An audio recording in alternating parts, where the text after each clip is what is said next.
It was a mom and pop theater. I go look out the porthole. I come downstairs. I open the theater. Nobody in there. I go out front. There was a bomb scare. Nobody tells me.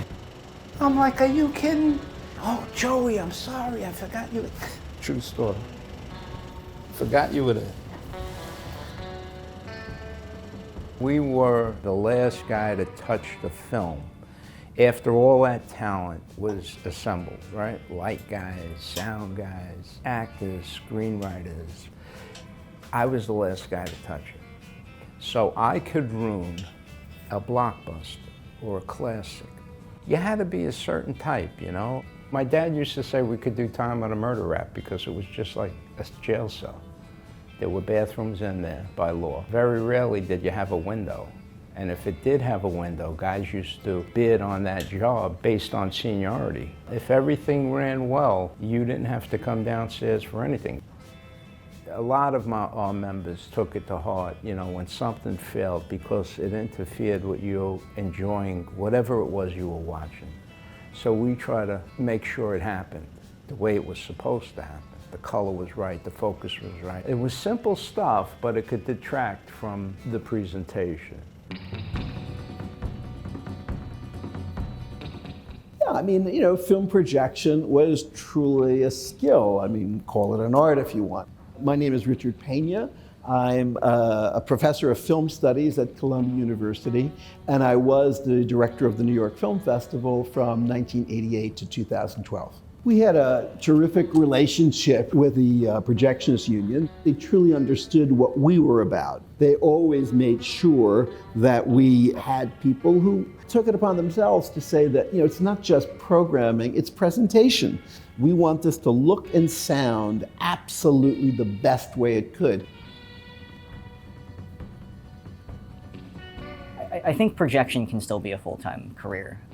My name is Locascio. I'm 28 years old, and I'm a film projectionist. I mean, the industry, though, for projectionists is certainly changing as far as doing this for a living. I currently divvy it up between projection and film production, but I do know plenty of people that do this for a living full-time and do very well at it and take it very seriously. What it comes down to is I think that, like, as a projectionist, your job is to sort of show this piece of art created by these filmmakers in the way that they intended. The digital revolution came very quickly. I mean, it was really, I'd say, a space of 5 years. The transition to digital, and that's where my career in the projection booth pretty much came to an end. 37 years. There's not a commercial movie house in New York City now that doesn't show DCP. You know, take something like here in New York City, that 25-screen AMC that we have on 42nd Street. I've been told that place operates with 2 operators during the week and 3 on the weekend. That would have been impossible to do back in the days of photochemical film. You just would need perhaps not 25 operators, but you'd need a lot more. So there's that. I mean, there's a real labor cost, you know, involved with having projectionists. A guy made a living. You know, he could afford a Buick and a house and put kids through college. You know, he wasn't making hundreds of thousands of dollars a year.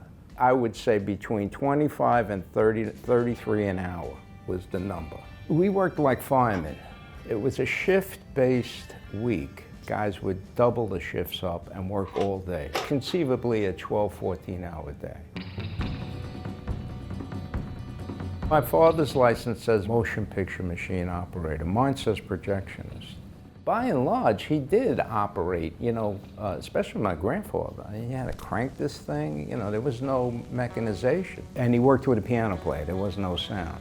The piano players changed twice a day, and my grandfather cranked all day.